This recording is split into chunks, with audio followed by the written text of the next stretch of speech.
Bonjour et bienvenue encore une fois sur Français avec Pierre pour apprendre le français. Donc aujourd'hui nous allons voir encore une fois un point de grammaire fondamental. Mais avant de commencer, comme toujours, il faut se mettre dans une bonne mentalité. Donc je te répète, tu es le meilleur, tu vas apprendre plein de français, tu progresses, tu peux y arriver et il faut être donc positif. Allez, c'est parti.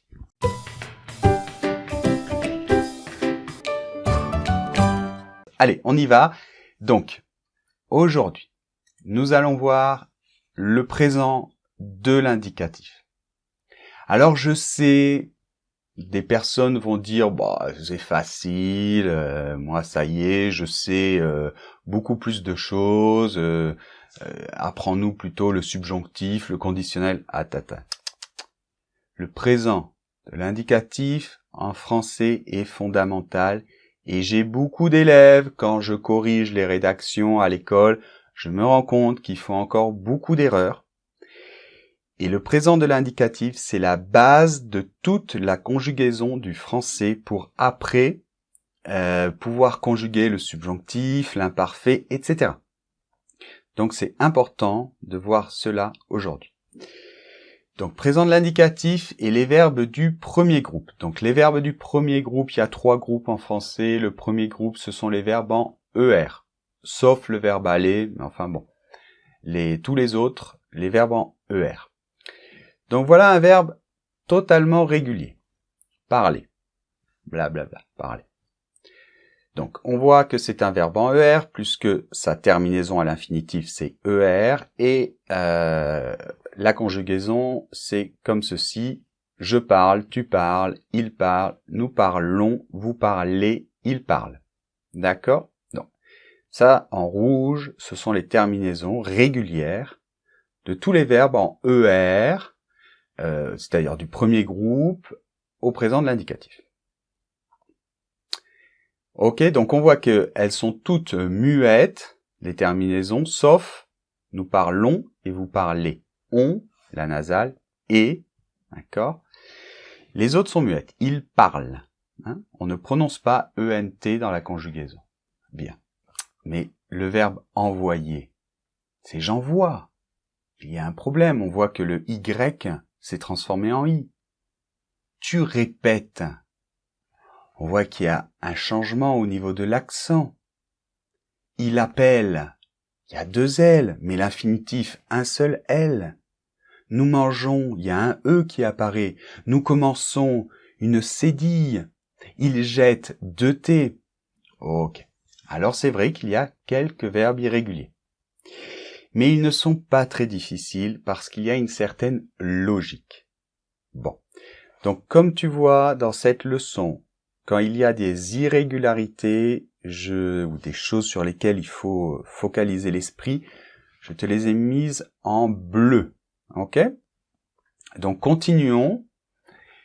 Donc, voici un verbe totalement régulier. D'accord? Donc, généralement, l'exemple typique, c'est aimer. Plus, c'est un verbe joli. Aimer, l'amour. Alors, donc, on voit que c'est un verbe en ER et les terminaisons de l'indicatif correspondent aux terminaisons régulières des verbes en ER, des verbes du premier groupe. E, ES, E, ONS, EZ, ENT. Donc j'aime, tu aimes, il aime, nous aimons, vous aimez, ils aiment. Ils aiment, hein, avec la liaison. Bien.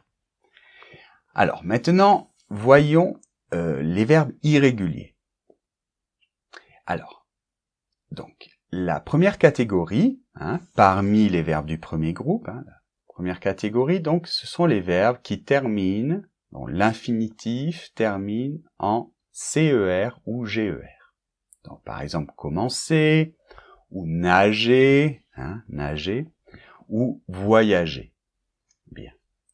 Alors, en fait, ils sont irréguliers. Oui, si on veut, oui, officiellement, ils sont irréguliers, mais c'est juste pour respecter la prononciation. Qu'est-ce qui se passe avec ces verbes? À la première personne du pluriel, c'est-à-dire nous, on voit qu'il apparaît une cédille. Nous commençons. Bien, c'est normal, parce que sinon, on prononcerait nous commençons. Et ça n'irait pas, il serait irrégulier au niveau de la prononciation. Donc, la prononciation reste régulière, et pour cela, nous devons mettre une cédille.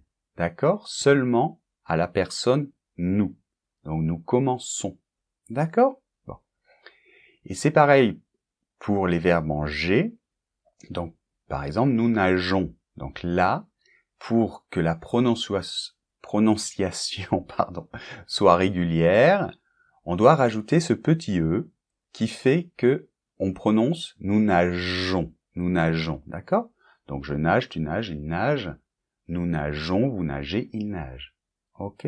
Donc ça, ce sont vraiment des choses spéciales qui n'apparaissent que pour la personne nous. Ok? Bon. Maintenant, on va voir d'autres choses. Alors, il y a deux verbes. Donc c'est le verbe appeler et le verbe jeter. Donc jeter quelque chose, c'est par exemple le jeter, on n'en veut plus et je le jette à la poubelle. Bon. Donc ici, j'ai souligné la lettre L de appeler et T de jeter. Pourquoi? Parce que c'est là qu'il va y avoir une irrégularité. Donc on va dire j'appelle, tu appelles, il appelle, nous appelons, vous appelez, ils appellent. Donc on voit que pour la première, deuxième, troisième personne du singulier et la troisième du pluriel, on double la lettre L. Donc en fait cela, c'est une façon, parce que la conséquence de cela, c'est que le E de j'appelle, il va s'ouvrir. Le fait de doubler la consonne, ça ouvre la lettre E. D'accord? Et ça nous permet de dire j'appelle, Et c'est normal, parce que quand un mot termine comme ça par consonne et un E muet, le E qui est avant, il doit toujours s'ouvrir. On pourrait pas dire en français j'appelle. Ça n'existe pas. Donc, on doit ouvrir ce E. Donc, on va doubler le L ou le T. J'appelle, tu appelles, etc. Et c'est la même chose pour jeter. Je jette, tu jettes, il jette, et nous jetons. Donc là, le E se referme, et c'est pour ça qu'il n'y a besoin que d'un seul T. Vous jetez, pareil, et il jette. D'accord? Donc ce sont des verbes avec une structure à la fin du verbe, c'est E, L, E, R, ou E, T, E, R. D'accord? Alors on va voir que dans la même logique, on va voir d'autres verbes. Donc c'est des verbes du type acheter, lever ou se lever, c'est pareil, ou peser. Se peser, c'est par exemple savoir combien de kilos on fait. Bon. Alors qu'est-ce qui se passe dans ces verbes, sur toujours ce E là, il va se passer quelque chose, c'est qu'il va se passer qu'on va rajouter un accent grave, donc toujours sur les mêmes personnes, c'est-à-dire première, deuxième, troisième du singulier, et la dernière du pluriel. Donc ça va faire j'achète, tu achètes, il achète, nous achetons, vous achetez, ils achètent. Donc c'est exactement la même logique que la catégorie que l'on vient de voir, c'est-à-dire ça permet d'ouvrir la lettre E. Donc pour ouvrir la lettre E, on peut doubler la consonne qui suit ou mettre un accent grave. Alors, depuis la réforme orthographique, parce qu'il y a eu une réforme il n'y a pas très longtemps, on a dit que uniquement les verbes appeler et jeter, de la catégorie d'avant, doublaient la consonne, et tous les autres, dans le même style là, E, T, E, R, ou, enfin, tu vois la structure, il y a un E, une consonne et ER. Donc, les autres, on met un accent grave.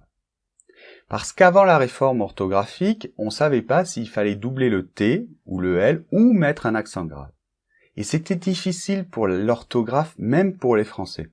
Donc maintenant, tu peux très bien considérer que seulement jeter et appeler on double, le L et le T, et les autres on met un accent grave. D'accord? Donc c'est acheter, lever, peser, etc. Donc voyons une autre catégorie maintenant, mais c'est toujours un peu dans la même logique. Cette fois-ci, ce sont des verbes comme répéter, avec un accent aigu, une consonne et la terminaison ER. D'accord? Donc répéter, compléter, espérer. Donc pour la même logique, cette fois-ci, l'accent qui est un accent aigu va devenir un accent grave. Ok? Donc je répète, tu répètes, il répète, nous répétons, vous répétez, il répète. D'accord? Bien. Finalement, il y a une autre catégorie qui est un petit peu différente, qui est un peu à part. Ça n'a rien à voir avec l'ouverture du E. Ce sont des verbes type payer, envoyer, tutoyer. Alors, qu'est-ce qu'ils ont ces verbes en commun? Ils ont Y, E, R à la fin. Bien. Alors, qu'est-ce qui va se passer? C'est que le Y, d'accord, la lettre Y, va se transformer en I. Toujours sur les mêmes personnes. Je, tu, il et il pluriel. Donc, je paie, tu paies, il paie. Nous payons régulier, vous payez régulier et il paie. D'accord? Attention à la prononciation. Et envoyer, par exemple, envoyer une lettre.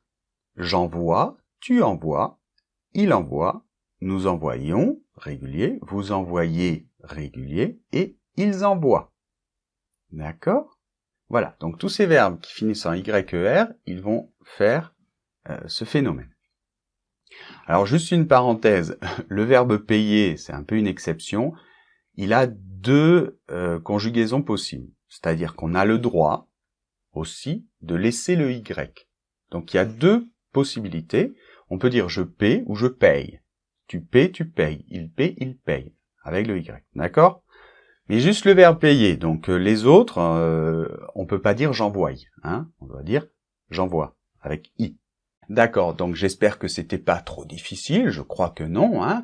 Si tu as bien compris la logique, eh bien, ça devrait pas être trop difficile. C'est important de comprendre dans ce cas-là, hein, pour mieux apprendre. Eh bien, surtout maintenant, tu dois faire l'exercice. Donc, si tu es sur une vidéo qui vient de YouTube, tu vas avoir une fenêtre qui va s'ouvrir avec exercice sur la vidéo. Mais de toute manière, je te laisse le lien en bas ou je te laisse le lien en haut, peut-être sur Facebook, d'accord? Bon, tu le trouveras, je te fais confiance. Et puis, tu retrouveras en plus le podcast de cette vidéo et toute la transcription. Et évidemment, la correction de l'exercice. D'accord? Allez, merci, ciao! Eh mais ciao, Pierre, c'est un mot italien. Ouais, enfin, c'est un peu français, on l'utilise toujours. Non mais attends, c'est italien. T'es en train de leur apprendre l'italien ou le français? Bon, écoute, tu vas pas chipoter.